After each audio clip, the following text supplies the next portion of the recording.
Have you ever asked this question out loud or in the quiet of your heart? Over and over again? Why is God making me wait so long? You pray, you cry, you journal the same words for weeks, months, years. You watch the calendar fill with crossed out days. You pace, you look out the window at the rain, and still, nothing.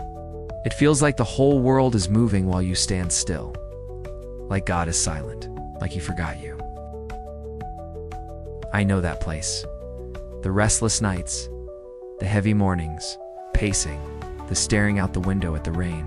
It's the tiny seed of hope that feels like it's buried forever. The long staircase of days that never seems to end. You talk to friends, you open the Bible, you whisper wait on the Lord, even when your heart feels empty. You grow tired, feel forgotten. You wonder if God has moved on without you. But something is happening in the silence. Even when you can't see it yet. God never leaves us without a word in the waiting. Isaiah 42:31. But they who wait for the Lord shall renew their strength. They shall mount up with wings like eagles. They shall run and not be weary. They shall walk and not faint. Abraham waited 25 years under the same stars, believing a promise that looked impossible. Joseph sat in a prison for 13 long years, forgotten by men, but never by God. Moses spent 40 years in the wilderness before he ever saw the burning bush. Hannah wept year after year before Samuel was born. Habakkuk 2-3. For still the vision awaits its appointed time. If it seems slow, wait for it. It will surely come. It will not delay. Lamentations 3:25. The Lord is good to those who wait for him, to the soul who seeks him. These are not just old stories. They are living maps. They prove that the God who held them is the same God holding you right now. Slowly, God begins to teach you something deeper than waiting. He teaches you to be still. Psalm 37:7. Be still before the Lord and wait patiently for him. Like a farmer who plants the seed and then waits for the rain, you start watering the soil of your own heart. You open your clenched fists. You release the timeline you tried so hard to control. Proverbs 3-5-6. Trust in the Lord with all your heart. He will make straight your paths. And something beautiful starts to grow. The seed becomes a small tree. You sleep through the night again. You find yourself helping other people who are still waiting in the dark.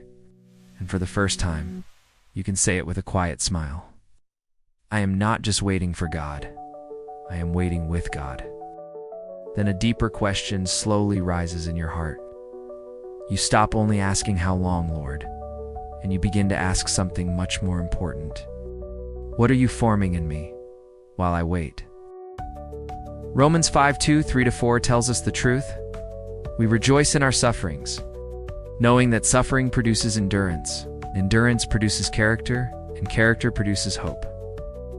James 1:2-4 says, Count it all joy when you meet trials of various kinds, for you know that the testing of your faith produces steadfastness. Let steadfastness have its full effect, that you may be perfect and complete, lacking in nothing.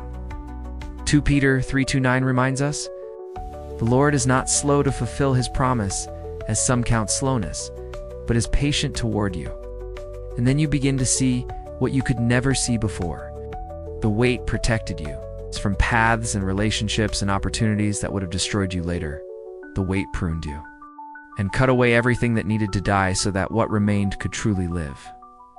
The wait refined you like gold in the fire, till only what was pure remained. The wait prepared you, because the blessing that was coming was so heavy and so beautiful, that you needed to become stronger before you could carry it without being crushed by it.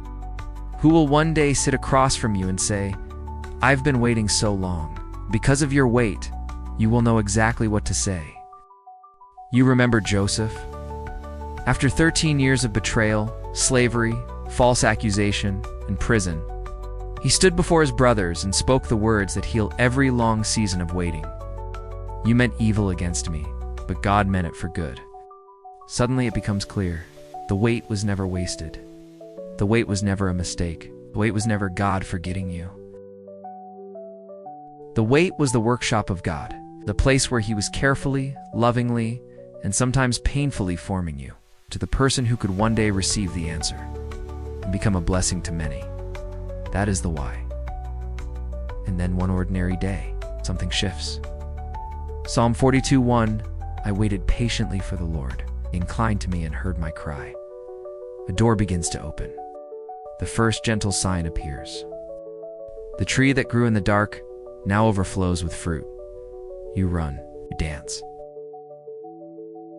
You look back at every crossed out day and realize none of them were wasted. It was worth every single day of waiting.